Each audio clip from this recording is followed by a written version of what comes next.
Hello दोस्तों, तो मान लो ये एक पौधा है और इसमें से एक पत्ती या लीफ मैं आपको तोड़ के दूं और मैं आपसे बोलूं कि आपको जो है इस एक पत्ती से नया प्लांट बनाना है। तो प्रधान जी की भाषा में आप क्या बोलोगे? छी ससुर, पगला गए हो क्या? बिना मिट्टी बीज के पौधा कैसे होगा? क्या कहीं ये कोई जादू तो नहीं है? जी नहीं दोस्तों, ये होती है हमारी साइंस और इस साइंस का नाम होता है प्लांट टिश्यू कल्चर। तो हेलो दोस्तों, मेरा नाम है आकाश कुमार और स्वागत करता हूं मैं आप सभी के अपने चैनल केयरवेल फार्मा में। और आज के इस वीडियो में हम लोग बात करेंगे अपने सब्जेक्ट फार्माकोग्नोसी की यूनिट 3 के बारे में। अब ये भी हमारी एक वन शॉट वीडियो है जिसमें एक ही वीडियो में हम अपने आज की यूनिट प्लांट टिश्यू कल्चर को डिटेल्स में सिंपल तरीके से कंप्लीटली कवर करने वाले हैं। अब ये हमारा क्रैश कोर्स के अकॉर्डिंग है, तो सबसे पहले समझते हैं कि कौन कौन से क्वेश्चन हमारे एग्जाम में इससे पूछे जा सकते हैं।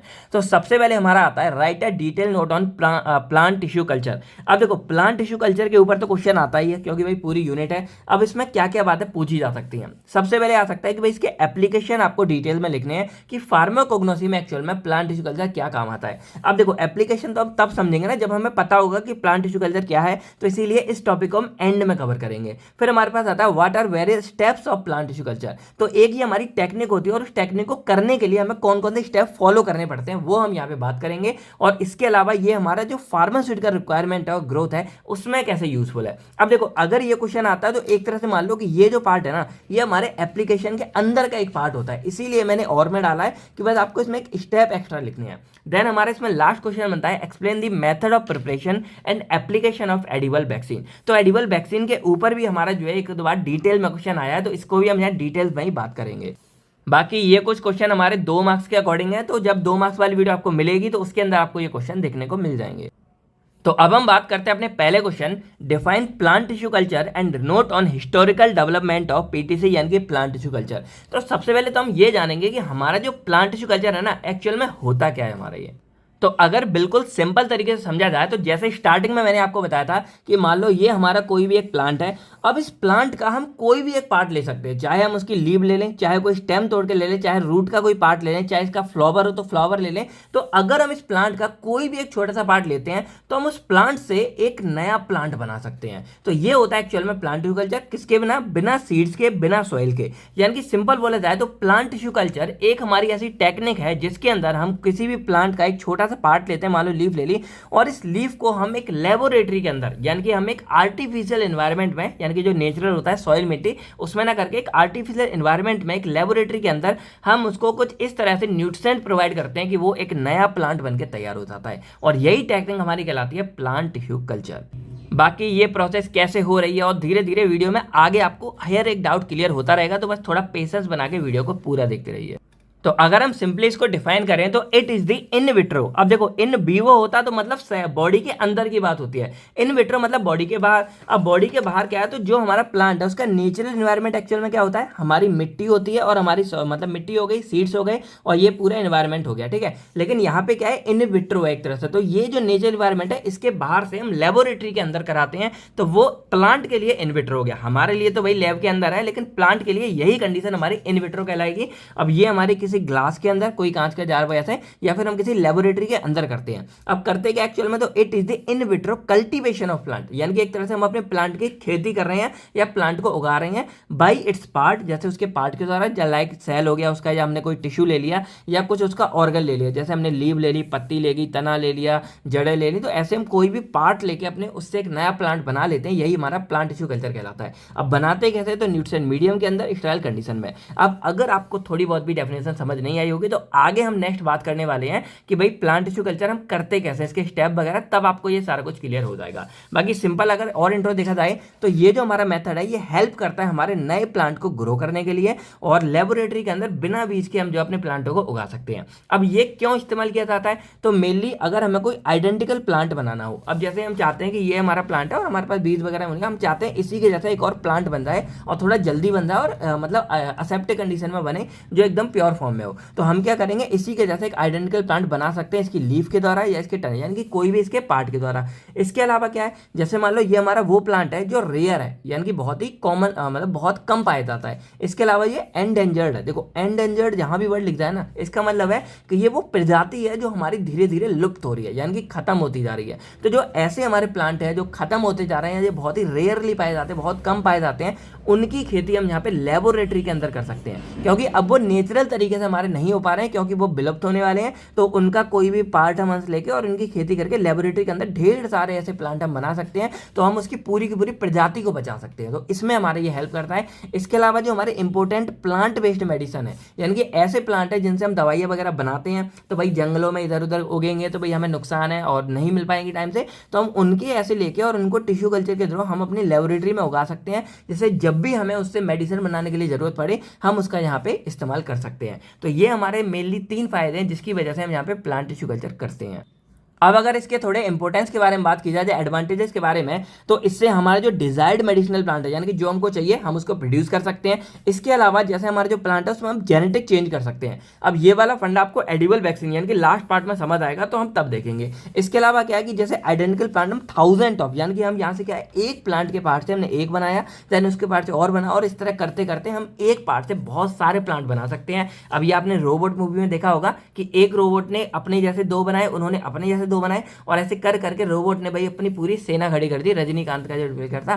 तो यहाँ पे क्या समझ रहे हैं कि यहाँ पे एक नॉर्मल से हम प्लांट से बहुत सारे 1000 ऑफ हजारों प्लांट बना सकते हैं, तो हमारी प्रजाति भी बच जाएगी और हम मल्टीपल जो है प्लांट्स को बता सकते हैं। ठीक है, इसके बाद क्या है, use to produce plant based pharmaceutical. अब ऐसी जो हमारी दवाइयाँ जो प्लांट बेस्ड है, यानी कि हमें प्लांट से मिलती हैं, उनको हम यहाँ पे बना सकते हैं। कुछ फ्लेवर हो गए, कुछ फ्रेग्रेंस हो गई, तो इन सबको हम यहाँ अपने प्लांट की वजह से बना सकते हैं। इसके अलावा कुछ हमारे ऐसे प्लांट हैं जो डिजीज फ्री बना सकते हैं। अब जैसे भाई आपको पता है कि एनवायरनमेंट में कुछ कीड़े वगैरह लग जाते हैं जो प्लांट को खराब कर सकते हैं, तो यहाँ पे क्या है कि हम डिजीज फ्री उनको बना सकते हैं। इसके अलावा प्लांट की एग्जैक्ट कॉपी जो आइडेंटिकल है वो हम यहाँ बना सकते हैं। इसके अलावा कुछ और ज़्यादा मेच्योर प्लांट हम बना सकते हैं। और एंड में देखा जाए तो helpful technique for production of primary and secondary metabolites. अब इनके बारे में हम लास्ट यूनिट 4th यूनिट में बात करेंगे, तो प्राइमरी और सेकेंडरी मेटाबोलाइट्स को भी जो है इसकी मदद से बना सकते हैं। तो अब इन सब की शुरुआत कैसे हुई, तो इसके लिए हम बात करते हैं historical development of plant tissue culture. तो देखो एग्जाम पर्पस से तो वैसे ये टॉपिक कम आता है, लेकिन आपको नॉलेज होनी चाहिए, तो यहाँ पे मैंने एग्जाम ओरिएंटेड और इसके साथ में जो नॉर्मल टॉपिक है जो आपके सेशनल में सीटीआर इन सब में भी काम आएंगे वो भी मैंने करा रखे हैं। तो देखो इन सब की शुरुआत होती है 1838 में। अब एक तरह से शुरुआत नहीं है लेकिन इससे फाउंडेशन बनता है। तो हमारे यहाँ पे 2 साइंटिस्ट थे, शिलेडेन और सचमान। इन्होंने क्या प्रपोज किया था कि जितने भी हमारे प्लांट हैं या प्लांट के पार्ट हैं वो हमारे सेल से मिलकर बने होते हैं, जैसे हमारी ह्यूमन बॉडी सेल से मिलकर बनी है, और ये जो हमारे सेल्स हैं इनके पास ये एबिलिटी है कि ये खुद एक नए प्लांट में कन्वर्ट हो सकते हैं। जैसे ये प्लांट है तो इसका हम कोई भी एक पार्ट लेके नया प्लांट बन सकता है, ये उसी टाइम पे मतलब हमारा बता दिया गया था। तो एक तरह से टिश्यू कल्चर का जो फाउंडेशन है वो हमारा यही बताता है। अब इसके बाद 1902 हमारा बहुत ही मेजर रोल प्ले करता है यहाँ पे। तो हमारे एक साइंटिस्ट थे गॉटलिब होवरलैंड। अब इनको हम जो है father of plant tissue culture भी जानते हैं। अब ये फादर क्यों बने, क्योंकि देखो सबसे पहले क्या किया, इनको पता था, तो इन्होंने क्या किया कि हमारा जो प्लांट था इसका एक पार्ट लिया और इसको उगाने की कोशिश की। यानी कि सबसे पहले इन्होंने ये प्रोसेस करने की शुरू की। तो ये attempt to grow individual plant cell in a nutrient medium, लेकिन उस टाइम ये फेल हो गए थे। बेशक फेल हो गए, लेकिन क्या हुआ कि इन्होंने एक बेसिक आइडिया दे दिया कि हम ऐसे भी कर सकते हैं कि हम प्लांट जो बॉडी है, यानी कि ये हमारी प्लांट बॉडी है, इस प्लांट बॉडी के अलावा यानी कि इसके बाहर आउटसाइड भी हम अपने सेल को यानी कि प्लांट सेल को ग्रो करा सकते हैं।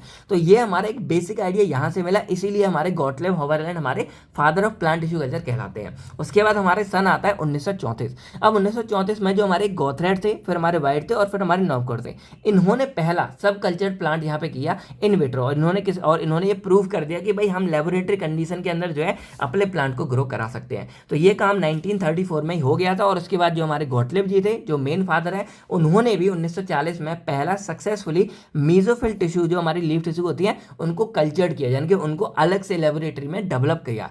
और ये एक मेजर स्टेप था। इन्होंने ये बताया कि जो नॉन डिवाइडिंग लीफ है, यानी कि जो डिवाइड नॉर्मली, क्योंकि भाई हमको पता है कि जो सीड होते हैं बीज उसी से हमारा ग्रो होता है, तो भाई लीफ थोड़ी डिवाइड होकर नए प्लांट में बनती है। लेकिन यहाँ पे इन्होंने क्या बताया कि यहाँ पे इन्होंने मीजोफिल टिश्यू के लीफ टिश्यू लिए थे मीजोफिल के, और उससे इन्होंने टिश्यू से ये बना दिया नया प्लांट। तो यहाँ पे क्या साबित हुआ कि जो नॉन डिवाइडिंग वाली लीफ है वो भी हमारे नया प्लांट यहाँ पे बना सकते हैं, और एक तरह से क्रांति धीरे धीरे आने लगी। और फिर हमारी बारी आई 1950 में। तो हमारे 2 साइंटिस्ट थे स्कूज एंड मिलर। इन्होंने ये डिस्कवर किया कि जो हम जैसे यहाँ पे डेवलप करा रहे हैं, हम एक अलग से मान लो ये हमारी लेबोरेटरी है और इसके अंदर हम इसको डेवलप करा रहे हैं लीफ वगैरह को, तो अगर जब हम इसको डेवलप करा रहे हैं तो हम इसको एक न्यूट्रिएंट मीडिया देते हैं, यानी कि वो मीडिया जिसमें ये ग्रो करेगा अलग से, और इसमें सारा कुछ प्रोवाइड होता है, ये हम आगे बात करेंगे। तो यहाँ पे हम क्या करें कि अगर हम इसमें कुछ हार्मोन भी डाल दें जो हमारे ग्रोथ हार्मोन होते हैं, हमने सेकंड यूनिट में बात की थी, हमारे कुछ ग्रोथ हार्मोन है, ऑक्सिन हो गए, साइटोकाइनिन हो गए, तो अगर हम यहाँ पे क्या करें कि उन ग्रोथ हार्मोन को भी डाल दें तो हमारी जो यहाँ पे डेवलपमेंट है वो और ज़्यादा जल्दी हो जाती है। तो स्कूज एंड मिलर जी ने हमारा ये बताया और इसकी वजह से हमारे ऑक्सिन एंड साइटोकाइनिन, इनकी वजह से जो हमारे यहाँ पे डेवलपमेंट हो रही थी वो हमारी रूट्स की, जड़ों की और सूट की, जो हमारी नॉर्मल पहला तना आता है ना, उसकी शुरुआत भी यहाँ पे होना शुरू हो गई। और फिर आता है हमारा टाइम 1962 का, और उसमें हमारे दो साइंटिस्ट थे, मुरसिज एंड स्कूज, यानी कि ये वाले स्कूज आ गए, और इनकी वजह से इन्होंने एक मीडियम बनाया, यानी कि न्यूट्रिएंट रिच मीडिया बनाया। और ये मीडिया आज भी हमारा इस्तेमाल किया जाता है, मतलब समझ लो कितना ज़्यादा इंपॉर्टेंट था। और इसको MS मीडिया नाम से इसीलिए जानते हैं क्योंकि इसको मुरसिज और स्कूज जी ने डेवलप किया था। अब ये ऐसा मीडिया था जिसके अंदर लगभग हर एक न्यूट्रिएंट प्रेजेंट था, और अगर इस मीडिया, मान लो ये हमारा मीडिया है, और इस मीडिया में अगर हम कोई भी पत्ती या कुछ भी डालते हैं तो वो हमारी अच्छे से ग्रो कर सकती है। यानी कि इन्होंने मोस्ट यूज होने वाला हमारे यहाँ पे मीडियम बनाया, इसीलिए इसको हम यहाँ पे याद रखते हैं। और फिर हमारा ऐसे चलता हुआ अब तो देखो सब हो गया, हमारा सब डेवलप हो गया, खोजबीन हो गया, यहाँ पे न्यूट्रिएंट रिच मीडिया आ गया, हमारे हार्मोन्स यूज होने लगे, और धीरे धीरे हमारा सारा काम चलने लग गया। और फिर हमारी बारी आती है 1970 से 80 की, तो ये हमारे लिए बहुत ज़्यादा एडवांस, मतलब पूरा एक ईयर माना जाता है, क्योंकि साइंटिस्ट हमारे यहाँ पे बहुत ज़्यादा लार्ज नंबर ऑफ मतलब यहाँ पे अपनी वो करने लग गए, और यहाँ पे हमारे नए नए प्लांट्स वगैरह ग्रो करने लग गए, जैसे हमारा बनाना हो गया या शुगर कोन हो गया, ये सब हमारे ग्रो करने लग गए। और फिर हमारा आता है आज का मॉडर्न एरा, और इसके अंदर हमारा एग्रीकल्चर में मास मल्टीप्लिकेशन के लिए हम इस्तेमाल करते हैं प्लांट्स को बहुत ज़्यादा ग्रो कराने के लिए। आपने देखा होगा ना, लोग क्या करते हैं, पूरा हरा भरा ऐसा बना के पूरा अपने अलग इन्वायरमेंट में करते हैं। इसके बाद हमारा बायोटेक्नोलॉजी में, यानी कि जेनेटिक मॉडिफाइड प्लांट को इस्तेमाल करने लग गए, ये आपको आगे समझ आएगा। इसके बाद हमारे कुछ मेडिसिन बेस्ड प्लांट को भी हम यहाँ पे डेवलप कराने लग गए। तो यहाँ पे हम क्या देखते हैं कि इस तरीके से, यानी कि ये हमारा कुछ ऐसे यहाँ से फॉलो होते होते होते होते हमारे जो प्लांट टिश्यू कल्चर है वो एक स्मॉल लैब से, यानी कि लैब के अंदर किसी ने एक छोटा सा आइडिया सोचा था, उससे एक पावरफुल टूल बन गया है जो आज पूरी दुनिया में इस्तेमाल किया जा रहा है। अब एग्जांपल जैसे जो 2000 हमारी आज की सन चल रही, जो 2021 सदी, उसमें जो एडिबल वैक्सीन है वो बहुत ही इमर्जिंग और बहुत ज़्यादा इस्तेमाल किया जा रहा है बायोटेक्नोलॉजी के अंदर। इसको हम एंड में बात करेंगे। तो PTC also help in making edible vaccine बनाने में बहुत हेल्प की है, जैसे हमारा बनाना, टोमेटो हो गए, ये सब वैक्सीन कंटेन करती हैं। इसके अलावा जो हमारे एंडेंजर्ड मेडिसिनल प्लांट है, यानी कि जो विलुप्त होने वाले हैं,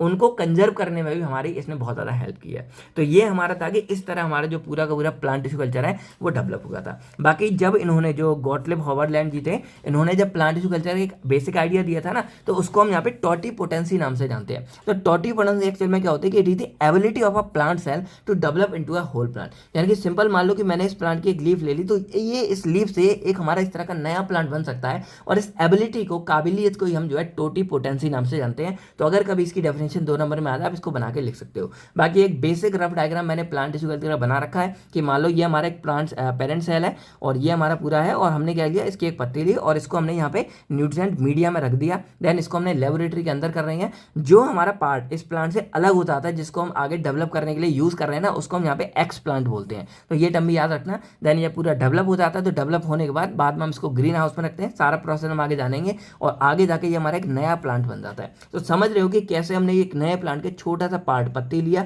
और उसके द्वारा हमें एक फिर से नया प्लांट बनकर तैयार हो जाता है। तो यही हमारी प्रोसेस टोटीपोटेंसी कहलाती है, और इसी को हम जो एक्चुअल में प्लांट टिश्यू कल्चर बोलते हैं। तो प्लांट टिश्यू कल्चर एक्चुअल में हमारा बेस होता है टोटीपोटेंसी पे। तो देखा जाए लगभग सब सेम है। तो आई होप अब आपको जो है प्लांट टिश्यू कल्चर का एक रफ आइडिया पूरा लग गया होगा कि प्लांट टिश्यू कल्चर एक्चुअल में होता क्या है, और हिस्टोरिकल डेवलपमेंट, यानी कि कैसे हमारा ये पूरा का पूरा एरिया डेवलप। तो अब हमारा नेक्स्ट क्वेश्चन आता है, what are various steps of plant tissue culture, how it useful in pharmaceutical requirement and growth. ये को सिंपल ये क्वेश्चन हमसे ये पूछ रहा है कि हम यहाँ पे क्या कर रहे थे कि कोई भी प्लांट का एक छोटा सा पार्ट ले रहे थे, और एक छोटे से पार्ट से हम एक नया प्लांट बना रहे थे। तो भाई कैसे, ये भी तो हमको जानना जरूरी है। तो कैसे हमारा आखिर एक छोटा सा प्लांट का पार्ट एक नए प्लांट में कन्वर्ट होता है, और इससे यहाँ से, मतलब यहाँ से यहाँ तक बनने में कौन कौन से स्टेप फॉलो करते हैं, ये सारी बातें हमें जो है इस क्वेश्चन में पढ़नी है। तो देखो, इसके जो हमारे स्टेप है ना, वो आपको अलग अलग जगह अलग अलग मिल सकते हैं, लेकिन हमने यहाँ पे टोटल 6 स्टेप लिए हैं, और इन्हीं के अंदर लगभग सारी की सारी बातें आपको समझ आ जाएगी। तो हमारा पहला स्टेप आता है sterilization of glassware, then second आता है preparation and sterilization of explant, third आता है production of callus from explant, ये हमारा बहुत इंपॉर्टेंट स्टेप है। देन फोर्थ आता है proliferation of culture cell callus, और उसके बाद फिफ्थ आता है sub culturing of callus, and six आता है सस्पेंशन कल्चर। अब देखो, एक एक करके इन सबके बारे में बात करें, उससे पहले ना हम एकदम देसी तरीके से समझ लेते हैं कि हमारा टोटल प्लांट टिश्यू कल्चर कैसे काम करता है और कौन कौन से स्टेप ये फॉलो करता है।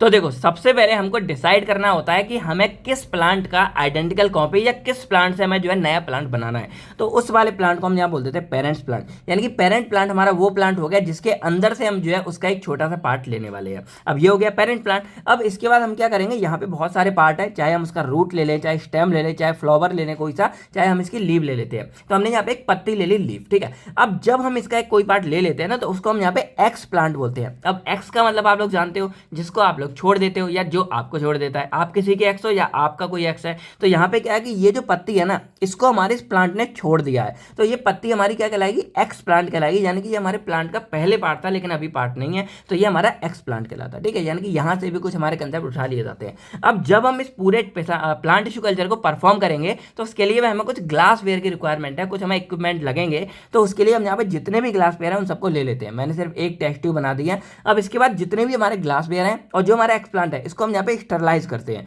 अब ये बहुत जरूरी है क्योंकि भाई हमें डिजीज फ्री बनाना है, कोई बैक्टीरिया वायरस नहीं होना चाहिए। और अगर इनमें ऑलरेडी कोई बैक्टीरिया वायरस हुआ तो नया प्लांट तो पहले से मतलब इन्फेक्टेड हो जाएगा। तो ये बहुत जरूरी है कि इसके अंदर कोई भी हमारा बैक्टीरिया या वायरस प्रेजेंट ना हो।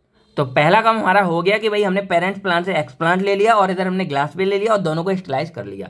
अब इसके बाद नेक्स्ट हमारा काम है कि हमें बनाना होता है एक मीडियम। अब देखो, ये हमारा कहलाता है न्यूट्रिएंट रिच मीडियम। अब देखो हम क्या कर रहे हैं कि ये जो हमारा नेचुरल प्लांट है, अब इसके बाद मिट्टी भी है, जमीन से भी पानी खींच रहा है और इन्वायरमेंट से भी मतलब ले रहा है न्यूट्रन। अब यहाँ पे हम इसको जो है लेबोरेटरी के अंदर ग्रो करा रहे हैं, और जब लेबोरेटरी के अंदर ग्रो करा रहे हैं तो भाई हमें खुद ही जो है इसको सारा कुछ जो है प्रोवाइड करना पड़ेगा। अब इसको कुछ इस तरह समझो, जैसे मान लो जो हमारे कुछ कुत्ते होते हैं, स्ट्रीट डॉग, जो भाई सड़कों वगैरह पर आपको मिल जाएंगे, तो वो लोग ना अपने खाने पीने का जुगाड़ खुद कर लेते हैं, चाहे किसी के घर के जाएं, इधर उधर कहीं ना कहीं जुगाड़ कर लेते हैं। लेकिन वही मान लो कि अगर आप किसी को पेट ले लेते हो, कोई मतलब पालतू आप कुत्ता खरीद लेते हो, तो भाई उसकी जुगाड़ आपको खुद करनी पड़ेगी। आप खुद उसके लिए खाना बना रहे हो या खाना लेके आ रहे हो, उसको दूध वगैरह जो भी आपको देना है, आप उसकी जिम्मेदारी खुद लेते हो। सेम यहाँ पे है कि जैसे ये हमारा पेरेंट प्लांट है जो हमारा कहीं भी नॉर्मली है, तो भाई वो अपने आप सब कुछ जुगाड़ रहा है, अपना नीचे से पिंटी वगैरह से पानी और सब न्यूट्रिएंट ले लेता है, ऊपर से ले लेता है। लेकिन जब हम यहाँ पे खुद इसको ग्रो कराएंगे तो भाई हमें जो है इसके लिए सब कुछ खुद से जो है प्रोवाइड करना पड़ेगा। और हमें ऐसा मीडिया जहाँ देना पड़ेगा जो इसके लिए फेवरेबल हो, यानी कि जिसके अंदर हमारा जो एक्सप्लांट है वो ग्रो कर सके और बेस्ट ग्रो कर सके। तो यहाँ पे हम क्या लेते हैं कि जो भी हम यहाँ मीडियम बनाते हैं उसमें कुछ मिनरल्स पाए जाते हैं, ये सब आपको आगे पता चलेंगे क्या क्या होते हैं। कुछ हमारे शुगर का पार्ट होता है, हमारे विटामिन होते हैं, हमारा थोड़ा अगार होता है, अगार हमारा इसको थोड़ा सा सॉलिडिफाई करता है। और इसके बाद हमारे कुछ ग्रोथ हार्मोन्स भी पाए जाते हैं, जैसे ऑक्सिन हो गया, साइटोकाइनिन हो गए।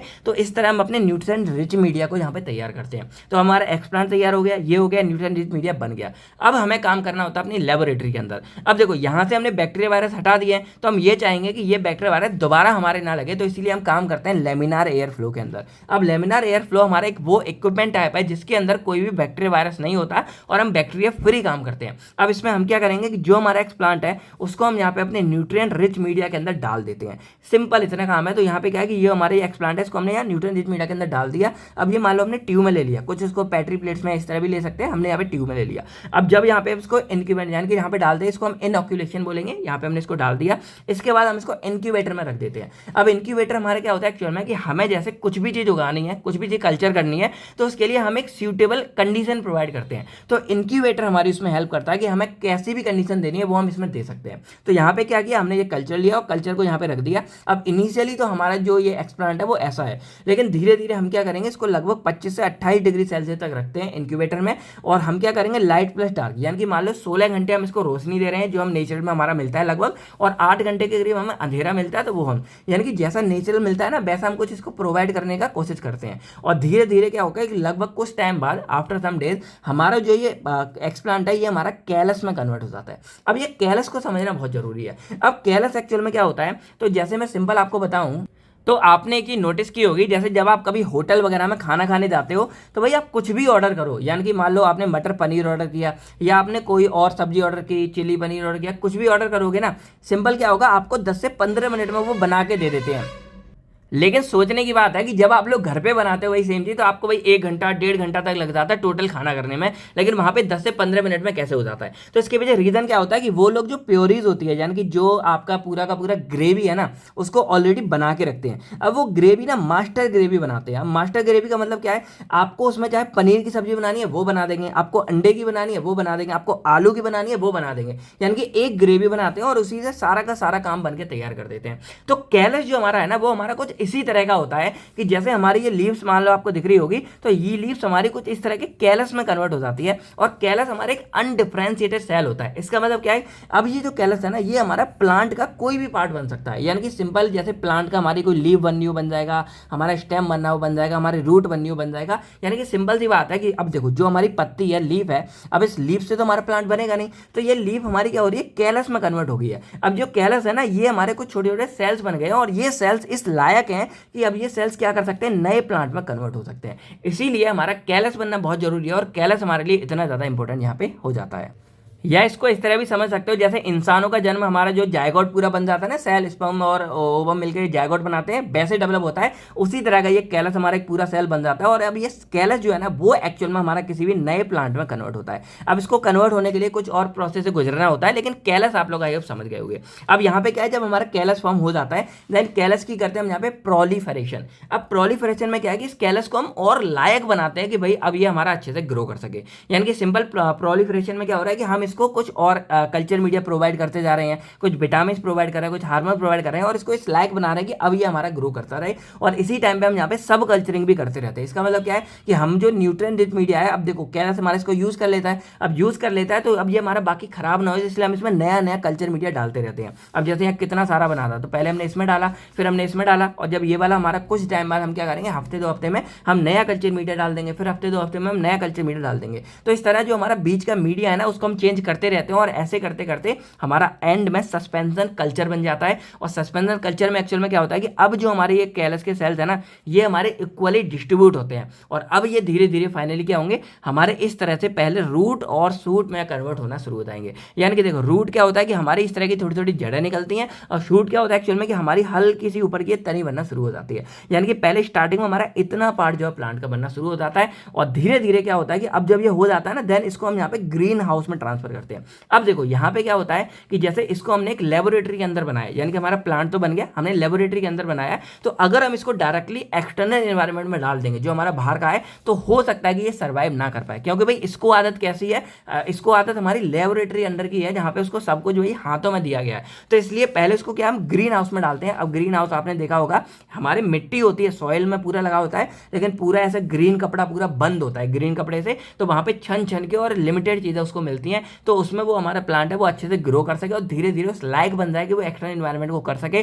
देन बाद में हम उसको बाहर मिट्टी में लगा के नया प्लांट पूरा डेवलप कर सकते हैं। तो इस तरह आपने देखा कि कैसे हमारा एक छोटा सा पार्ट जो है नए प्लांट में कन्वर्ट हो जाता है। अब हम जो है थोड़ी इसकी थ्योरी पार्ट समझ लेते हैं जल्दी जल्दी, और समझते हैं कि कैसे हमारे ये पूरा तैयार हुआ।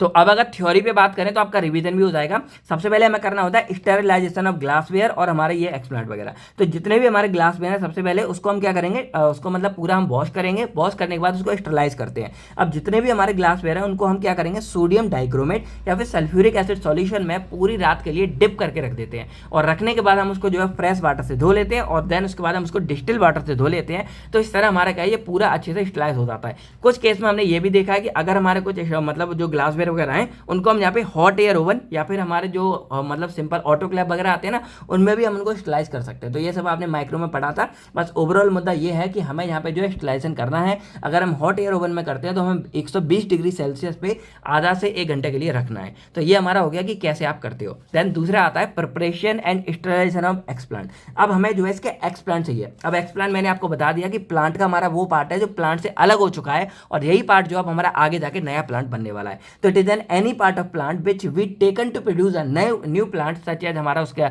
रूट हो सकती है, जड़ हो सकती है, तना हो सकता है, पत्ती हो सकती है, स्टेमन अंदर कुछ भी हमारा हो सकता है, कोई बड भी हो सकता है। यानी कि प्लांट का कोई भी एक पार्ट होना चाहिए। इसके बाद एक्स प्लांट को स्टेलाइज करने के लिए हमें सिंपल क्या करना है, हमें क्रोमिक एसिड लेना है या फिर मर्क्यूरी क्लोराइड लेना है या फिर अल्कोहल लेना है, और इसके साथ हमने एक्स प्लांट को भी यहाँ पे जो है स्टेलाइज कर सकते हो। तो ये हमारा स्टेलाइजेशन वाला फंडा हो गया। देन थर्ड हमारा आता है प्रोडक्शन ऑफ कैलस, यानी कि अब ये जो हमारा कैलस बनाना ये हमको बनाना है। अब इसको बनाने के लिए हमारे ये 3 स्टेप है, उसको हम एक एक करके यहाँ समझते हैं। तो पहले अगर कैलस को भी हम डिफाइन करें, क्योंकि अगर अलग से आता था तब भी आप इसको लिखिए। तो अगर हम कैलस को डिफाइन करें तो ये हमारा एक soft shapeless group of plant cell होता है। यानी कि जैसे हमारे प्लांट के कुछ सेल्स हैं, जो मैंने बताया था, ये हमारे कुछ सेल्स हैं, ये सेल्स का एक तरह से गुच्छा सा बन जाता है, हमारा ग्रुप बन जाता है, और ये बहुत ही सॉफ्ट होता है। ठीक है, तो ये हमारा बन गया। अब when a part of plant या explant is kept in a nutrient media, these cells are undifferentiated. यानी कि ये हमारे किसी भी पार्ट में कन्वर्ट हो सकता है, लीफ भी बन सकता है, रूट भी बन सकता है, स्टेम भी बन सकता है। यानी कि सिंपल बोला जाए तो जो हमारा प्लांट दोबारा रीजनरेट हो रहा है ना, उसका स्टार्टिंग मटेरियल है। और यही मैंने यहाँ बताया था कि ये हमारा बिल्कुल ही स्टार्टिंग मटेरियल है, इसी के बाद हमारा जो है प्लांट डेवलप होना शुरू होता है। अब कैसे क्या होता है, सबसे पहले बात करते हैं। तो सबसे पहले तो भाई हमको जो हमने ये न्यूट्रिएंट रिच मीडिया बनाया ना, ये बनाना पड़ेगा। तो ये लिखना बहुत जरूरी है कि firstly nutrient rich media is prepared like MS medium, जो हमने हिस्ट्री में बात की थी, ये हमारा आज भी इस्तेमाल किया जाता है। अब इसमें हमारे मिनरल हो सकते हैं, कुछ शुगर हो सकती है, विटामिन हो सकते हैं, अगार हो सकता है, ग्रोथ हार्मोन्स हो सकते हैं, जैसे हमारा ऑक्सीजन या साइटोकाइनिन हो गए। और जब ये हमारा बन जाता है, देन उसके बाद जो हमारा स्टेरलाइज किया हुआ एक्सप्लांट है, उसको हम अपने न्यूट्रिएंट मीडिया में मतलब यहाँ पे डाल देते हैं। और इसमें डालने के लिए हम पूरे लेमिनार एयर फ्लो का यूज करते हैं, और इस प्रोसेस को हम यहाँ पे इनोकुलेशन बोल देते हैं। इसके बाद हम इंक्यूबेशन करते हैं, यानी कि अब जो ये हमारा कल्चर हो गया, चाहे ट्यूब के अंदर हुआ, हमने तो यहाँ ट्यूब के अंदर किया है, चाहे पैट्रिक प्लेट्स में हुआ हो, इसको कंट्रोल एनवायरनमेंट में रख देते हैं। अभी हमारा 25 से 28 डिग्री हो सकता है, 16 घंटे हम उसको डे लाइट देंगे, और 8 घंटे के लिए लगभग डार्क साइकिल। इस तरह हम इसको चलाएंगे तो एकदम नेचुरल वाली इसको फील आएगी। और उसके बाद क्या होगा कि कुछ दिन बाद हम यहाँ देखेंगे कि जो हमारा एक्सप्लांट है वो कैलस में फॉर्म होना शुरू हो जाता है। कैलस भाई है a soft white mass of cell, this happen due to hormone. अब ये होता क्यों है, क्योंकि यहाँ पे क्या है कि ये हमारा धीरे धीरे डिजोल्व होना शुरू हो रहा है, और डिजोल्व हो रहा है तो इसके अंदर के जो सेल्स है वो यहाँ निकलना शुरू हो रहे हैं। अब जो सेल्स है उनको भाई न्यूट्रिएंट मीडिया के अंदर हमारे हार्मोन भी मिल रहे हैं, ऑक्सीजन साइटोकाइनिन, तो उनको ले लेके वो एक सेल्स का गुच्छा ग्रुप बन जाता है कैलस के फॉर्म में, और वही आगे जाके हमारा नया प्लांट बनता है। तो आई होप आपको जो है ये पूरा production of callus from explant समझ आ गया होगा, क्योंकि ये बहुत ही ज्यादा इंपॉर्टेंट स्टेप है हमारा। देन हमारा नेक्स्ट आता है प्रोलिफेरेशन ऑफ कैलस, जो मैंने यहाँ बताया था। अब इसमें क्या करेंगे, जब हमारा कैलस डेवलप हो जाता है, देन इसको हम छोटे छोटे पार्ट में कट करेंगे, और उसको अलग अलग फ्रेश मीडिया में डिवाइड करेंगे, और उनमें देन जो है फ्रेश मीडिया डालना शुरू करेंगे। तो इससे क्या होगा, हमारा जो कैलस है वो और ज़्यादा तैयार हो जाएगा, यानी कि रैपिड इंक्रीज होता है, सफिशियंट अमाउंट में पहुंच जाता है, और इसी को हम प्रोलिफेरेशन ऑफ कैलस बोल देते हैं। उसके बाद जो प्रोलिफेरेशन मीडिया है, तो ये क्या है कि that media which use to produce more amount of callus, it contain hormone, growth hormone वगैरह इसमें प्रेजेंट होते हैं। देन हमारा नेक्स्ट आता है सब कल्चरिंग ऑफ कैलस। अब इसमें क्या करते हैं कि जो हमारा कैलस है उसको पीरियोडिकली, यानी कि कुछ टाइम बाद, जैसे मान लो हफ्ते बाद, हम इसको क्या करते हैं एक नए मीडियम में कन्वर्ट करते रहते हैं, जिससे हमारा जो कैलस है उसकी बायोअवेलेबिलिटी बढ़ जाती है, यानी कि वो लंबे समय तक हमारा जिंदा रहेगा और ग्रो करता रहेगा। अब ये हम 4 से 6 हफ्ते के बीच में करते हैं, यानी कि हर 4-6 हफ्ते में, 3-4 हफ्ते में हम इसको एक मीडिया से दूसरे मीडिया में डालते रहेंगे। मीडिया सेम है लेकिन फ्रेश डालते हैं, ताजा डालते हैं, जैसे लंबे टाइम तक ग्रो कर सके। अब लास्ट हमारा इसमें टॉपिक आता है सस्पेंशन कल्चर, मतलब लास्ट स्टेप,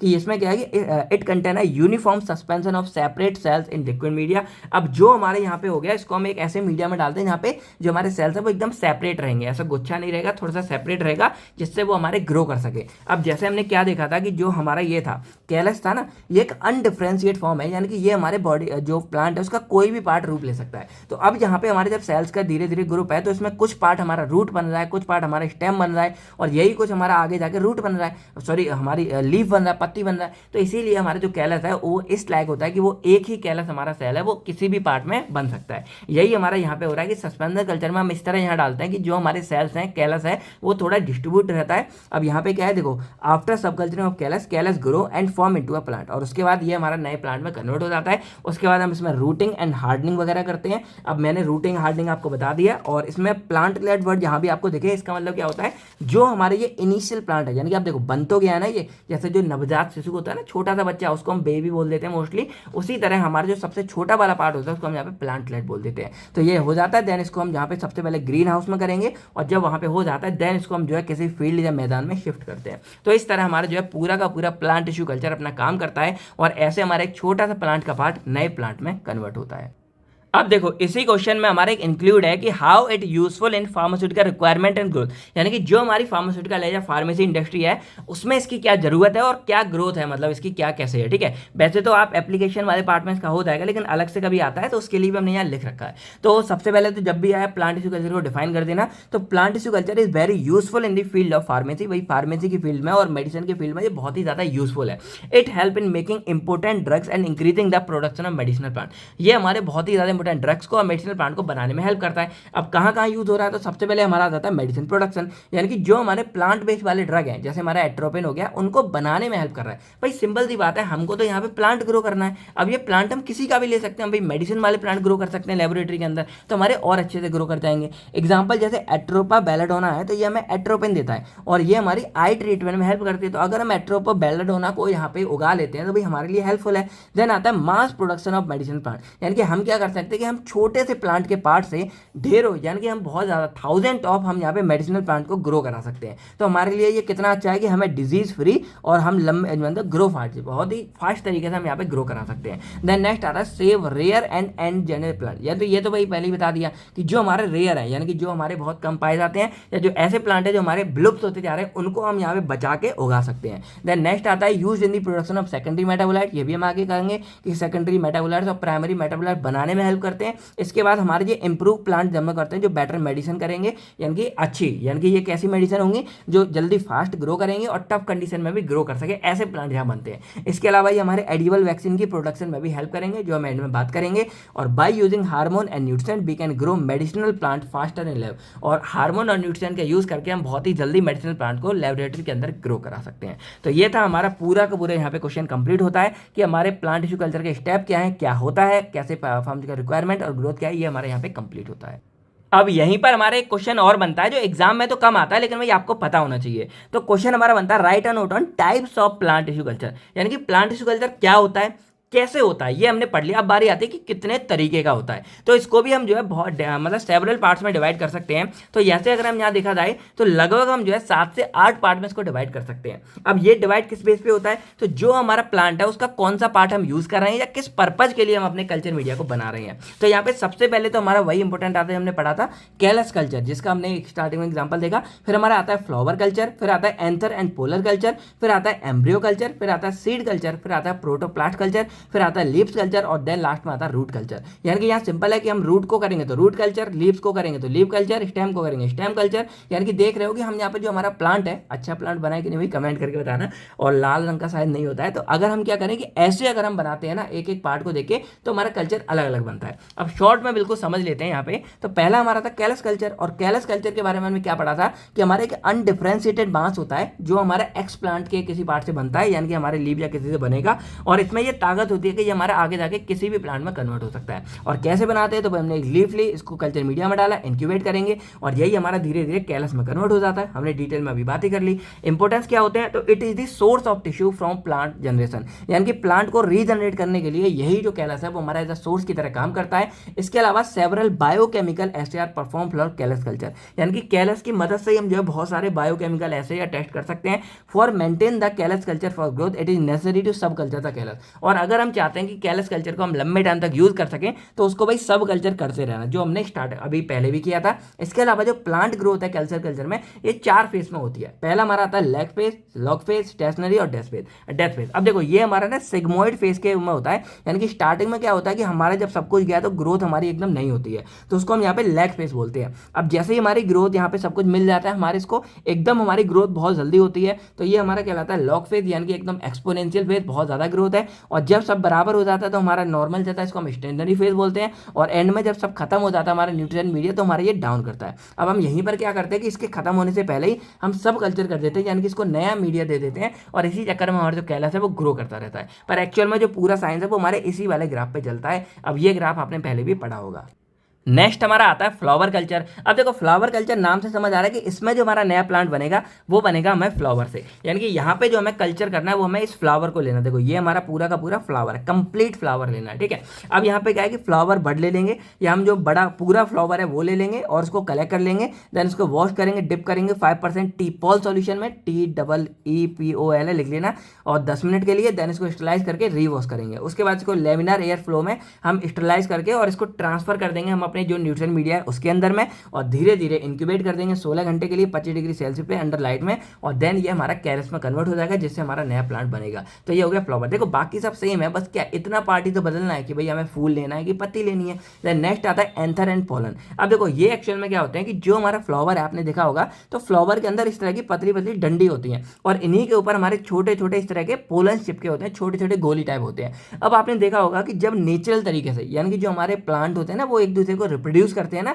तो नेचुरली क्या होता है कि यहाँ पे हमारे एक अलग प्लांट है ए नाम का, मान लो यहाँ बी है, तो अब क्या होता है जब हवा चलती है या कुछ होता है तो ये पोलन्स उड़ के हमारे दूसरे वाले इस पे जाके लग जाते हैं और इस तरह हमारे जो है आपस में ये इनका रिप्रोडक्शन होता है और हमारा नया प्लांट जो फॉर्म करता है, बीज वगैरह हमारे बनते हैं। समझ रहे होगे? तो यहाँ पे हम क्या कर सकते हैं, हम डायरेक्टली इनका इस्तेमाल कर सकते हैं। अब यहाँ पे दो बातें हैं, एक हमारा होता है एंथर, एंथर मतलब जो ये पूरी लकड़ी है, और यहाँ पे पोलन जो हमारे मेन यहाँ पे बीज हो गए। तो सबसे पहले बात करें अगर एंथर की, तो एंथर क्या करेंगे हम फ्लावर के अंदर से निकाल लेंगे, स्टरलाइज करेंगे, वॉश करेंगे, फिर उसको डबल डिस्टिल वाटर से वॉश करेंगे। उसके बाद हम इसको न्यूट्रिएंट अगार में या लिक्विड मीडियम में ट्रांसफर कर देंगे। ट्रांसफर करने के बाद धीरे धीरे हमारा जो एंथर है ये हमारा क्या करेगा प्लांटलेट में, यानी कि इस तरह का एक छोटे प्लांट में कन्वर्ट हो जाएगा। जो हमने स्टार्टिंग में ही देखा था कि हमारा एक छोटा सा जो ऐसा प्लांट होता है इसको हम यहाँ पे प्लांटलेट बोलते हैं। तो ये हमारा फॉर्म हो जाएगा लगभग 4 से 5 हफ्तों के बाद में। और पोलन के बारे में अगर बात करें तो इसमें क्या करना है, हम इसको असेप्टिकली रिमूव करेंगे। अब इसमें बैक्टीरिया वायरस के लगने के चांस बहुत है, तो असेप्टिक तरीके से इसको रिमूव करेंगे। रिमूव करने के बाद हम इसको कल्चर मीडिया पे अपने ग्रो कराएंगे, इंक्यूबेट करेंगे 28 डिग्री सेल्सियस पे और डार्क में करेंगे 2 से 3 हफ्ते के लिए। तो ये हमारा कैलस में या फिर एम्ब्रियो में कन्वर्ट हो जाएगा। और क्योंकि भाई मैंने क्या बोला था, ये रिप्रोड्यूस करता है तो ये एम्ब्रियो बनाते हैं, बाकी अगर ये कल्चर भी कैलस भी बना देंगे तो उससे भी हमारा फाइनली एक नया प्लांट बन जाता है। अब नेक्स्ट हमारा आता है एम्ब्रियो कल्चर। अब देखो एम्ब्रियो तो हमारा पूरा बना है आपको बताएं, तो एम्ब्रियो हमें एक्साइज से या फिर आइसोलेट करते हैं हम ओवल से, सीड या फिर फ्रूट से। यानी कि जैसे ही मैंने आपसे बोला कि एक प्लांट के हमारे फ्लावर से यहाँ से ये पोलन गए और इधर दूसरे प्लांट के उसमें जाके लग गए तो एक एम्ब्रियो फॉर्म हो जाएगा। तो हम डायरेक्टली उस एम्ब्रियो को यहाँ पे बाहर निकाल लेते हैं। समझ रहे होगे? तो एम्ब्रियो को देना हम अपने न्यूट्रिएंट मीडिया में यहाँ पे पूरा असेप्टिक तरीके से डाल देते हैं। अब इसके लिए हमें न्यूट्रिएंट मीडिया में साल्ट, शुगर और अगार वगैरह सब होना जरूरी है। तो इसको इंक्यूबेट करते हैं 25 डिग्री सेल्सियस पे 16 घंटे के लिए, और उसके बाद हम इसको सब कल्चर करते रहेंगे फ्रेश मीडियम में 3 से 4 हफ्ते के बीच में, और हमारा ये वाला कल्चर पूरा बन जाता है। देन आता है सीड कल्चर। देखो यहाँ मैंने पूरा प्लांट नहीं बताया क्योंकि हमें केवल एम्ब्रियो कल्चर तक बनाना था। इसी तरह हम यहाँ पे जैसे कैलस कल्चर तक बना रहे थे, तो इसलिए मैंने यहाँ पे देखो यहाँ भी केवल कैलस कल्चर तक बनाया, पूरा नहीं बताया कि कैसे प्लांट बनता है। तो बस आपको कल्चर तक बनाना है, बाकी इसमें बहुत सारे हमारे पार्ट आपको बताया कि 8, 7, 8 है। तो जरूरी नहीं है कि भाई आपको सारे याद रहें। अगर ये टॉपिक आता भी है तो अगर आप 5-6 भी लिख के आ जाते हो अच्छे से, जो भी आपको याद होता है तब भी आपके लिए बहुत बेस्ट रहेगा। ठीक है, देन हमारा आता है सीड कल्चर, और 5-6 आपको याद कौन से करनी है, जो आपको यहाँ पे दिख रहे हो इन्हीं से आप याद कर लेना। बस 2-3 बातें याद रखनी है, वरना ना आए तो जनरल लिख के आ जाना कि 25 डिग्री सेल्सियस 28 डिग्री सेल्सियस पर 16 घंटे के लिए रखना है, न्यूट्रिएंट मीडिया में रखना है, सब कल्चर करना है। ये सारी कॉमन बातें अगर आप इनको करके आ जाओगे तो आपके नंबर आपको मिल जाएंगे। देन आता है सीड कल्चर। अब seeds are cultured in vitro to generate seedling. अब देखो इसमें क्या कर रहे हैं, हम सीड को जो कल्चर कर रहे हैं उसके सीडलिंग के लिए कर रहे हैं। सीडलिंग एक तरह से क्या है, जो हमारा सीड्स है वो इस लायक हो जाए कि वो हमारा प्लांट बहुत जल्दी डेवलप होता है, क्योंकि भाई सीड से तो ऑलरेडी बनता है, तो बस हम सीड को जर्मिनेट कर देते हैं। यानी कि सिंपल यहाँ पे क्या होता है कि it increase the efficiency of germination of seed. हम यहाँ पे सीड की जर्मिनेशन यानी कि इस ताकत को बढ़ाते हैं कि वो सीड हमारा बहुत जल्दी प्लांट में कन्वर्ट हो जाए।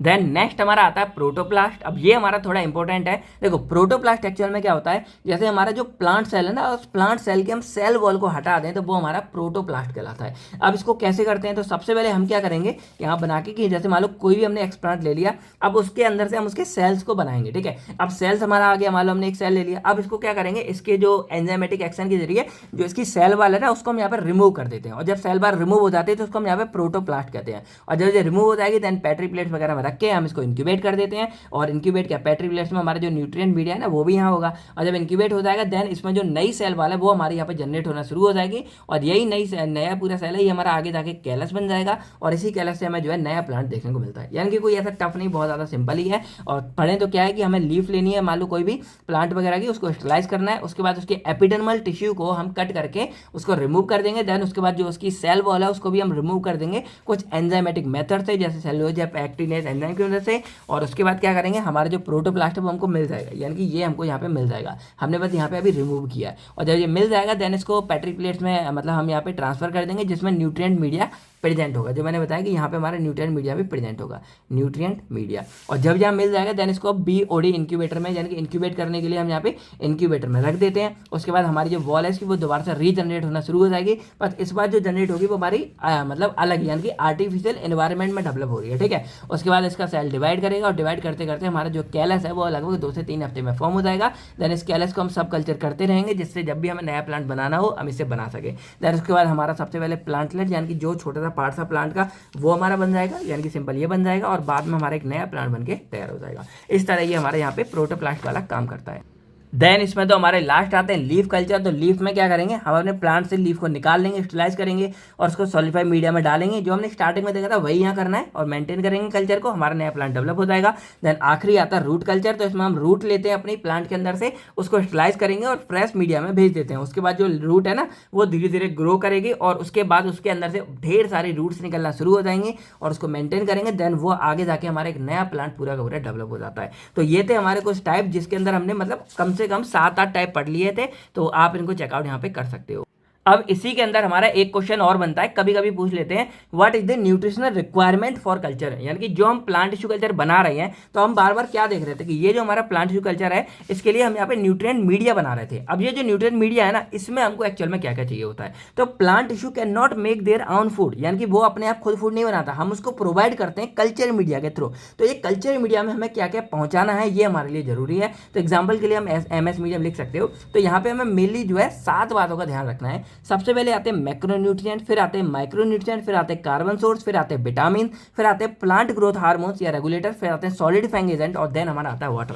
अब अगर थोड़ा थोड़ा सबके बारे में बात करें तो देखो मैक्रोन्यूट्रिएंट का मतलब क्या होता है, ये हमको लार्ज अमाउंट में चाहिए क्योंकि प्लांट्स को जो है इनकी रिक्वायरमेंट लार्ज अमाउंट में होती है। तो ये वो मिनरल्स है जो हमको लार्ज अमाउंट में चाहिए, यानी कि जब हम अपने इस न्यूट्रिएंट मीडिया को बनाएंगे तो ये सब हमें ज़्यादा मात्रा में चाहिए। जैसे हमारा नाइट्रोजन हो गया, अब नाइट्रोजन हमें किसी भी जो मतलब प्लांट होगा उसका जब सेल बनेगा तो सेल के अंदर प्रोटीन और न्यूक्लिक एसिड बनाने के लिए हमें नाइट्रोजन की रिक्वायरमेंट है। फिर फास्फोरस, तो आपको पता है कि जब ATP बनती है एनर्जी तब हमें फास्फोरस की जरूरत पड़ती है, तो उसके लिए रिक्वायरमेंट है। फिर कैल्शियम की हमें रिक्वायरमेंट किसके लिए, हमें सेल वॉल फॉर्मेशन, यानी कि जो हमारे प्लांट सेल बनेंगे उनके लिए, मेम्ब्रेन स्टेबल रहे उसके लिए। और इसके अलावा कुछ हमें पोटेशियम, मैग्नीशियम या सल्फर की भी रिक्वायरमेंट होती है। फिर बारी आती है माइक्रो न्यूट्रिएंट की। तो ये हमारे वो मिनरल्स हैं जो हमको कम क्वांटिटी में चाहिए लेकिन इंपॉर्टेंट ये भी होते हैं। तो जैसे हमें आयरन की रिक्वायरमेंट होती है, मैंगनीज की रिक्वायरमेंट होती है, जिंक की रिक्वायरमेंट होती है, कॉपर की रिक्वायरमेंट होती है। देन हमारा थर्ड आता है कार्बन सोर्स। अब इसमें क्या होता है, देखो आपको क्या पता है कि यहाँ जो प्लांट टिश्यू है ना वो लेबोरेटरी के अंदर है, तो भाई अपने आप वो कोई फोटोसिंथेसिस वगैरह नहीं कर रहे हैं, तो हमें जो है कार्बन सोर्स भी उनको पहुंचाना पड़ेगा।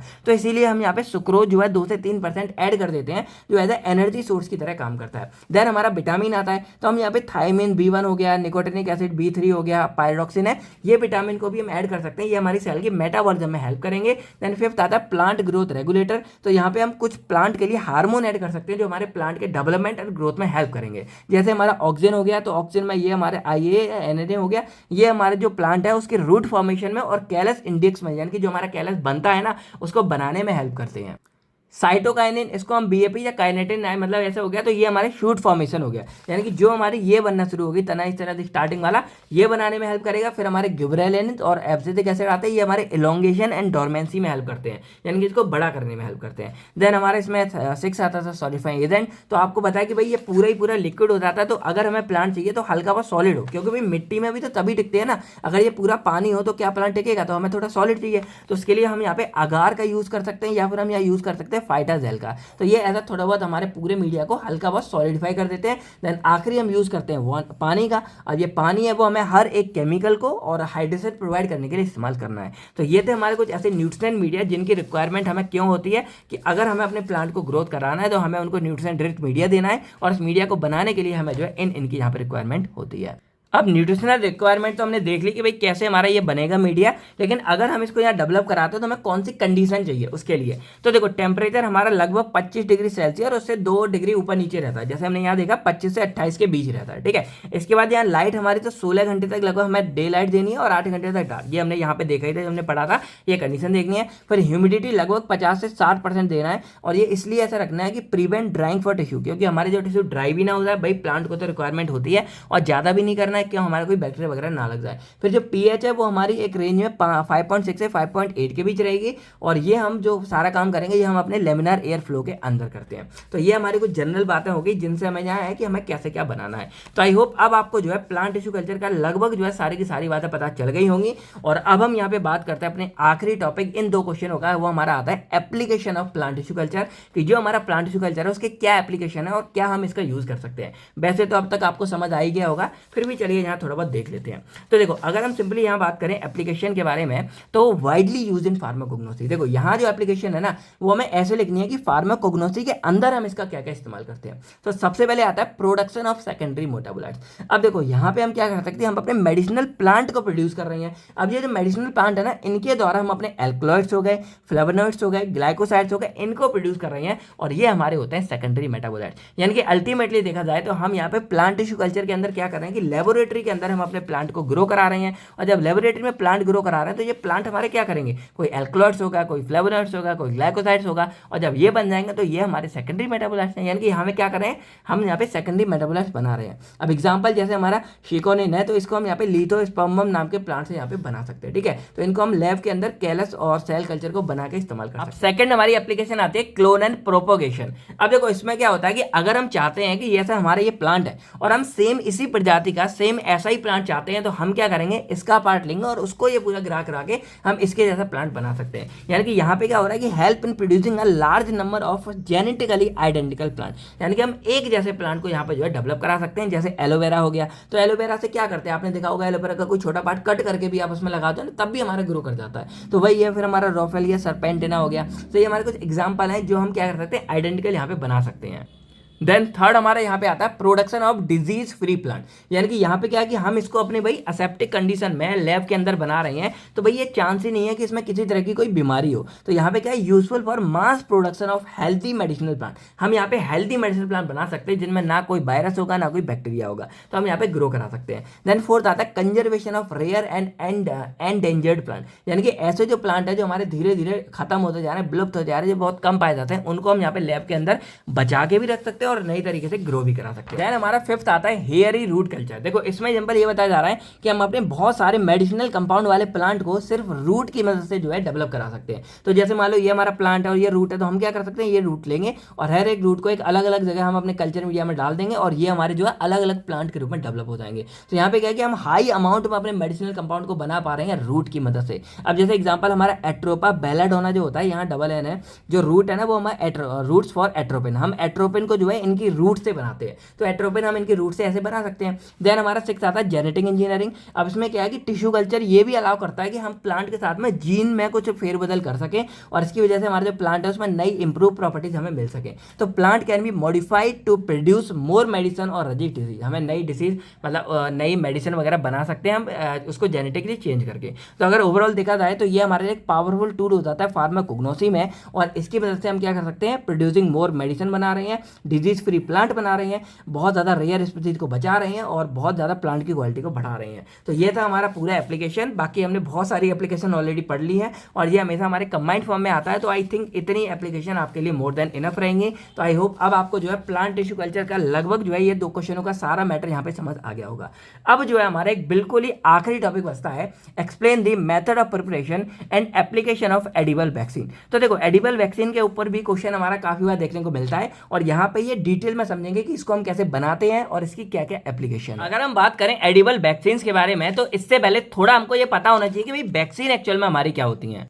तो अगर हम बिल्कुल ही सिंपल और शॉर्ट में समझें तो जैसे मान लो ये कोई भी एक ह्यूमन बॉडी है और मान लो कि हमारे आस पड़ोस में कोई वायरस भटक गया है, जैसे कोरोना आया था या फिर कोई डिजीज हो गई है, कोई भाई बीमारी वगैरह चल रही है। तो अब यहाँ पे क्या होता है कि ये एक्चुअल में काम कैसे करता है, कोई वायरस या कोई बीमारी कैसे काम करेगा, तो वायरस अटैक करता है और जब वायरस अटैक करेगा ना तो वो एंटीजन की फॉर्म में जाता है। यानी कि जब वायरस हमारी बॉडी में घुसेगा तो उसको हम यहाँ पे एंटीजन बोलेंगे और ये हमारी बॉडी को जाके डिस्ट्रॉय कर सकता है, कोई पर्टिकुलर चीज को खराब करेगा। अब हम क्या करते हैं इससे बचने के लिए, इस डिजीज के यानी कि जो डिजीज है, कोई वायरस है, उसके स्पेसिफिक रूप में हम एक वैक्सीन तैयार करते हैं और उस वैक्सीन को बॉडी में लगाते हैं। और जब वैक्सीन बॉडी में जाती है तो वो हमारी इम्यूनिटी को स्ट्रांग कर देती है। अब जब इम्यूनिटी स्ट्रांग होती है ना, तो उसमें हमारे क्या होता है कि जो हमारी बॉडी में एंटीबॉडीज है, अब एंटीबॉडीज ऑलरेडी हमारी बॉडी में बनती हैं, लेकिन अगर इम्यूनिटी जहाँ पे बढ़ गई है और वैक्सीन हमने ऑलरेडी लगा लिया, तो जो इम्यूनिटीज है ना, ये हमारी और ज़्यादा मात्रा में बनना शुरू हो जाती हैं। और ये एंटीबॉडीज हमारी स्पेसिफिक इसी बीमारी के लिए, इसी वायरस के लिए बन जाती हैं। तो अब क्या होगा कि जब ये वायरस या डिसीज हमारी बॉडी में आएगा और ये अपने एंटीजन को छोड़ेगा, तो ये जो एंटीबॉडीज हैं जिस एंटीजन के साथ फाइट करेंगे और इस एंटीजन को खत्म करेंगे। और यहीं पे हमारी जो आपने सुना होगा एंटीजन और एंटीबॉडी रिएक्शन होती है। और इसी तरह क्या होता है कि हमारी कोई भी वैक्सीन हमारी बॉडी को यहाँ पे बचाती है। ठीक है, अब यहाँ पे क्या होता है कि वैक्सीन को मोस्टली इंजेक्शन वगैरह से लगाया जाता है। अब ये देखा गया कि कुछ बूढ़े लोग हो गए या कुछ बच्चे वगैरह हो गए, ये नॉर्मली इसको मतलब नहीं ले जाते हैं। तो हमने यहाँ पे क्या सोचा कि अगर हम क्या करें, कोई आम हो गया, सॉरी आम का तो शेप भाई अलग होता है, बचपन में होता है, तो आम हो गया, एप्पल हो गया, बनाना हो गया, अगर हम क्या करें कि इनके अंदर उस वैक्सीन को प्रोवाइड कर दें। और अब क्या हो गई, कोई भी जो बंदा है वो क्या करे, इस फल को खा ले, तो अगर वो इस फल को खा लेगा तो वो वैक्सीन उस बॉडी के अंदर ऑटोमेटिक पहुंच जाएगी और वो उस बंदे को बचा के रखेगी। यानी कि वही है कि डिजीज ये फाइट करेगी तो एंटीबॉडीज बन जाएंगी बॉडी में और वो उसके अगेंस्ट फाइट करेंगी, तो ऐसे बचा सकते हैं। तो ये जो कंसेप्ट है ना, ये हमारा आता है एडिबल वैक्सीन में। यानी कि edible vaccine none other than, ये हमारी एक तरह की वैक्सीन होती है, बस सिंपल सा क्या फर्क होता है कि इनको हम खाते हैं, यानी कि किसी फल फ्रूट के अंदर होती हैं, और जब हम इनको खाते हैं तो वैक्सीन ऑटोमेटिक हमारे पेट में जाके हमारे ब्लड में पहुंच जाती है। तो ये कंसेप्ट होता है एडिबल वैक्सीन का। तो अगर हम थोड़ा बहुत इसके बारे में बात करें तो it is a type of vaccine produce in genetically modified plant. कैसे बनती है ये आपको आगे पता चलेगा। इसमें सिंपल क्या होता है कि where plant part such as fruit leaves है होता है, इनमें एक एंटीजेनिक प्रोटीन पाई जाती है जो स्टिमुलेट करती है हमारे इम्यून रिस्पॉन्स को जब हम इसको खाते हैं। तो एडिबल वैक्सीन कंटेन करती है डीएनए फ्रेगमेंट को। देखो ये सारी बातें अभी आपको समझ नहीं आएगी, मैं डायरेक्टली आपको समझाता हूँ कि एडिबल वैक्सीन हमारी बनती कैसे है। ठीक है, तब आपको ये सारा कंसेप्ट जो है क्लियर हो जाएगा और फायदे भी समझ आ जाएंगे। अब नॉर्मल मैंने क्या आएंगे, सबसे पहले हम ये देखते हैं कि भाई बीमारी कौन सी है। ठीक है, तो यहाँ पे हम देखते हैं कि मान लो कोई हमारे पास बीमारी है, चूज द डिसीज, सबसे पहले बीमारी देखनी है। अब ये बीमारी हमें किसी वायरस की वजह से या किसी बैक्टीरिया की वजह से, अगर एक बार हमको डिसीज यानी कि बीमारी पता चल जाती है, देन हम ये देखते हैं कि इस बीमारी को ठीक करने के लिए हम कौन से माइक्रो ऑर्गेनिज्म का इस्तेमाल कर सकते हैं। अब देखो ये फंडा कुछ हमारे एंटीबायोटिक जैसा होता है। अब जैसे एग्जाम्पल में देखा जाए तो पेनिसिलिन जो है वो हमारी एक फंगाई से बनती है, और फंगाई भी हमारा क्या होता है, एक माइक्रो ऑर्गेनिज्म होता है, और ये मारता किसको, हमारे बैक्टीरिया वगैरह को मारता है। तो यहाँ पे क्या है कि एक माइक्रो ऑर्गेनिज्म दूसरे को मारता है। कुछ उसी तरह का कंसेप्ट हमारे यहाँ पे लिया गया है कि ये जो बीमारी है ये हमें किसी वायरस या बैक्टीरिया की वजह से हो रही है, तो इनको खत्म करने के लिए हम कुछ ऐसे ही वेक्टर यहाँ पे यूज करते हैं। तो हमें यहाँ बैक्टीरिया या वायरस मिल जाएगा, देन इनके अंदर का हम जीन लेते हैं, और जीन को हम यहाँ प्रोटीन जीन बोलेंगे। अब जब ये हम जीन यहाँ पे ले लेते हैं, डीएनए के अंदर से हमने जीन निकाल लिया, उसके बाद हम क्या करते हैं, अपना जो प्लांट है ना उसके दो मेथड के द्वारा हम इस जीन को यहाँ पहुंचा जाते हैं। एक हमारा आता है एग्रोबैक्टीरियम। अब देखो एग्रोबैक्टीरियम में क्या होता है कि हमारे कुछ बैक्टीरिया होते हैं जो सॉइल यानी कि मिट्टी में पाए जाते हैं। तो हम क्या करते हैं कि ये जो हमारी प्रोटीन जीन है ना उसको इस एग्रोबैक्टीरियम के अंदर पहुंचा देते हैं, और इन बैक्टीरिया को यहाँ पे डाल देंगे, और ये बैक्टीरिया क्या करते हैं, हमारे प्लांट को जाके इंजेक्ट करते हैं। और जैसे ये बैक्टीरिया हमारे प्लांट में जाके रखेंगे ना, जो ये प्रोटीन जीन है ना वो ऑटोमेटिक हमारे प्लांट में यहाँ पे रूट में पहुंच जाता है, और देन ये हमारे पूरे यहाँ पे मतलब प्लांट के पास पहुंच जाता है। तो एक तरीका हमारा ये हो गया एग्रोबैक्टीरियम। दूसरा हमारा आता है जीन गम मेथड। इसमें क्या करते हैं कि ये जो हमारे जीन है इसको हम हाई प्रेशर वाली एक तरह की हमारी मशीन होती है उसमें हम इसको भर देते हैं, देन इसको हम अपने प्लांट के सेल्स में यानी कि हम तने में या कहीं भी हम प्लांट के सेल्स में क्या करेंगे, इसको इंजेक्ट कर देते हैं, और इंजेक्ट करके हम प्लांट के पास जो है अपने इस जीन को पहुंचा देते हैं। तो पहला काम आप समझ गए, बीमारी चुनो, फिर हम कौन से बैक्टीरिया से बचा सकते हैं उसका प्रोटीन जीन निकालो डीएनए के अंदर से, देन उसको प्लांट के अंदर पहुंचा दो। प्लांट के अंदर पहुंचाने के लिए दो तरीके हमारे पास है, एक एक्ट्रोबैक्टीरियम है, एक हमारे पास जीन गम मेथड है। और जब इसके अंदर पहुंच जाता है देन प्लांट हमारा ग्रो करता है, और जब प्लांट हमारा ग्रो करेगा तो भाई आपको बताया कि धीरे धीरे जब ग्रो करेगा तो ये जो हमारे जीन है ये हमारे प्लांट के हर एक पार्ट में पहुंच जाएंगे। तो जैसे एग्जाम्पल मान लो टमाटर का हमने ले लिया, तो टमाटर के अंदर ये हमारे जीन पहुंच गए हैं। अब क्या होगा कि जब कोई भी जो बीमार है, जैसे हमने ये देखा, अगर ये बंदा क्या करेगा, इस टमाटर को खाएगा, जैसे ही खाएगा तो उसका इम्यून सिस्टम है ना वो इसको डिटेक्ट करेगा कि भाई ये तो कोई हमारे जीन्स आ रहे हैं, और देखेगा कि ये जीन्स हमारे लिए अच्छे हैं, तो हमारा जो इम्यून सिस्टम है वो एक्टिवेट हो जाता है। और जब इम्यून सिस्टम एक्टिवेट हो जाता है तो वो एंटीबॉडीज को बहुत ज़्यादा बनाता है, और जब एंटीबॉडी ज़्यादा बनेंगी और स्पेसिफिक यानी कि इस वाली डिजीज के लिए बनती है, तो अगर इस डिजीज हमारी बॉडी में जैसे ही आती है, हमारी जो एंटीबॉडीज है वो उसके साथ फाइट करेंगी और हमें प्रोटेक्ट करती हैं। तो इस तरह एक्चुअल में ये पूरा का पूरा फंडा हमारा काम करता है। तो अब अगर हम इसको सिंपली डिफाइन करें तो edible vaccine are those vaccine that we can eat through fruits और वेजिटेबल इंस्टेड ऑफ इंजेक्शन। यानी कि ये हमारी वो वैक्सीन है जिसको हम अपने फल फ्रूट या फिर सब्जियों के साथ खा सकते हैं, इंजेक्शन लगवाने की जरूरत नहीं है। और सिंपल अगर हम इसको इस वाले टर्म जो हमने समझाया इस टर्म में अगर डिफाइन करें तो it is a type of vaccine, ये हमारी वो वैक्सीन है produce in genetically modified plant, जो हमारी जैसे ये हमारा नॉर्मल प्लांट था और जब हमने इसमें ये जीन्स वगैरह डाल दिए तो ये क्या हो गया, जेनेटिकली मॉडिफाइड प्लांट हो गया। तो यहाँ पे क्या है कि ये हमारी प्रोड्यूस होती है जेनेटिकली मॉडिफाइड प्लांट के अंदर। तो वही लिखा है it is a type of vaccine produce in genetically modified plant where the plant part, यानी कि कोई भी हमारा प्लांट का पार्ट हो गया सच एज फ्रूट्स, लीफ और ट्यूबर कंटेन एंटीजेनिक प्रोटीन। जैसे यहाँ पे हमारे ये फ्रूट है, जैसे टमाटर हमारे एक तरह से फल हो गया, ये हमारा क्या कर रहा है, उस एंटीजेनिक प्रोटीन को कंटेन कर रहा है। और जब हम इसको खाएंगे तो यही जो एंटीजेनिक प्रोटीन है ये हमारी बॉडी में जाके एंटीबॉडीज को बढ़ा के हमें प्रोटेक्शन प्रोवाइड करता है, ठीक है, हमारे इम्यून रिस्पॉन्स को बढ़ा देता है। या सिंपल और बोला जाए तो edible vaccine contain DNA fragment from the original pathogen which responsible for stimulating the bodies immune system. यानी कि सिंपल क्या है कि एडिबल वैक्सीन हमारी वो वैक्सीन है जो हमारी किसी भी ओरिजिनल सोर्स यानी कि पैथोजन का जीन अपने अंदर कंटेन करती हैं, और जब ये हमारी बॉडी में जाती है तो हमारे इम्यून सिस्टम को एक्टिवेट कर देती हैं, यानी कि बॉडी के रिस्पांस को बढ़ा देती हैं। और देखा जाए तो these are mucosal target vaccine which cause stimulation of both systemic and mucosal immune response. यानी कि ये हमारे वो वैक्सीन है जो हमारी बॉडी में जाके हमारे इम्यून सिस्टम को एक्चुअल में दोनों तरीके से बढ़ा रही हैं। और initially they were only use for preventing infected disease. अब देखो पहले क्या हो रहा था कि ये जैसे कोई भी इन्फेक्टेड डिसीज है, कोई इन्फेक्शन वगैरह हो गया, उस टाइम हम इसका इस्तेमाल कर रहे थे। लेकिन आज के ज़माने में क्या हो रहा है कि इसकी एप्लीकेशन बढ़ गई है और ये हमारे जो ऑटो इम्यून डिजीज है या कैंसर थेरेपी वगैरह है ना, उनमें भी हम जो है इनका इस्तेमाल करने लग गए हैं। आप थोड़ा बात करते हैं कि एडिबल वैक्सीन हमारे लिए फायदेमंद क्यों है, यानी कि क्या क्या इसके एडवांटेजेस हैं। देखो सबसे पहला तो सिंपल क्या है, ईज ऑफ एडमिनिस्ट्रेशन। भाई खाना बहुत आसान है, कुछ लगवाना नहीं, सिंपल आप खाओ तो ये हम मास इम्यूनाइजेशन कर सकते हैं, यानी कि बहुत लंबे ज़्यादा मात्रा में कर रहा हूँ, एक एक फल सबको बांट दो, सब खा लेंगे। सेफ एंड स्टेबल है, भाई ये कोई ज़्यादा रिस्क वाला नहीं होता, बहुत सेफ होती है और स्टेबल भी होती है, और कॉन्टामिनेशन का चांस बहुत कम है क्योंकि वैक्सीन पूरे के पूरे फल में पहुंच चुकी है। उसके बाद जो ट्रांसजेनिक क्रॉप्स हैं वो हम इजिली कल्टिवेट कर सकते हैं लार्ज अमाउंट में, और लार्ज अमाउंट में तो लार्ज अमाउंट में हम पूरा का पूरा ये पहुंचा सकते हैं। उसके बाद they can be injected by eating the plant part of the बोड़ा, यानी कि हम सिंपल प्लांट का कोई भी पार्ट या फिर कोई भी प्लांट पत्ती कुछ भी खा के हम इसको खा सकते हैं। उसके बाद ये हीट स्टेबल होती है। उसके बाद eliminating the need for refrigeration. अब जो नॉर्मल वैक्सीन है भाई उनको कोल्ड स्टोरेज में रखना पड़ता है या फिर फ्रिज वगैरह में रखना पड़ता है। जैसे टेटनस का इंजेक्शन है तो फ्रिज में रखो, लेकिन इनको ऐसा कुछ भी जरूरत नहीं है, ये नॉर्मल टेम्परेचर पर भी आपकी स्टेबल रहती है, तो आप लंबे टाइम तक जो इनका इस्तेमाल कर सकते हो। बस तब तक जब तक आपका फल फ्रूट वेजिटेबल खराब ना हो तब तक मतलब ये हमारी काम करती है। तो अब हम बात करें अगर मेथड ऑफ प्रिपरेशन यानी कि एडिबल वैक्सीन को हम बनाएंगे कैसे, तो वैसे तो हमने यहाँ पे पूरा इसको समझ लिया है रफली तरीके से, अब थोड़ा लैंग्वेज फॉर्म में भी समझ लेते हैं। तो देखो सबसे पहले काम हमको क्या करना है, चूज द डिसीज, यानी कि हमको वो बीमारी चूज करनी है जिसके लिए हम ये अपने मतलब वैक्सीन बनाने वाले हैं, तो वो बीमारी चूज करनी है। अब एग्जांपल जैसे हेपेटाइटिस बी हो सकता है या फिर कोलेरा हो गया। सेकंड आता है फाइंड द प्रोटीन। अब हमको ये प्रोटीन या एंटीजन एक्चुअल में फाइंड करना है। देखो ये बाहर वाला है ना, ये एंटीजन है, तो हमको वो एंटीजन फाइंड करना है जो हमें इस बीमारी से बचा सकता है। तो then find the protein from the germs, यानी कि वायरस हो गया, बैक्टीरिया हो गया, इनसे हमको एक्चुअली में वो प्रोटीन फाइंड करनी है जो हमारी बॉडी में उस बीमारी के अगेंस्ट फाइट करेगी, यानी कि लड़ने वाली है, यानी कि एक्चुअल में हम यहाँ पे अपना हथियार तैयार कर रहे हैं। देन थर्ड आता है put then protein gene into plant, यानी कि अब जो हमारे यहाँ पे प्रोटीन का जीन हमको मिल गया है, इस जीन को हम अपने प्लांट के अंदर इंजेक्ट करते हैं। अब इंजेक्ट करने के लिए दो तरीके से, पहला हमारा था एग्रोबैक्टीरियम, इसको हम मीडिएटेड ट्रांसफॉर्मेशन बोलते हैं। अब देखो ये हमारे एक नेचुरल सॉइल बैक्टीरिया है जिसको हम एग्रोबैक्टीरियम बोलते हैं। अब क्या करते हैं, हम जो एंटीजन जीन है उसको बैक्टीरिया के साथ अटैच कर देते हैं। अब ये बैक्टीरिया जब हमारा प्लांट सेल को इन्फेक्ट करेगा तो नेचुरल तरीके से हमारा जो एंटीजन जीन है जो हमने इस बैक्टीरिया में डालता है वो ऑटोमेटिक हमारे प्लांट के पास पहुंच जाता है। सिंपल तरीका। अब ये हम यूज करते हैं जैसे हमारे टमाटो हो गए या पटेटो जो हमारे मतलब अंदर रहते हैं ना, उनके लिए हम ज्यादा इसका इस्तेमाल कर सकते हैं।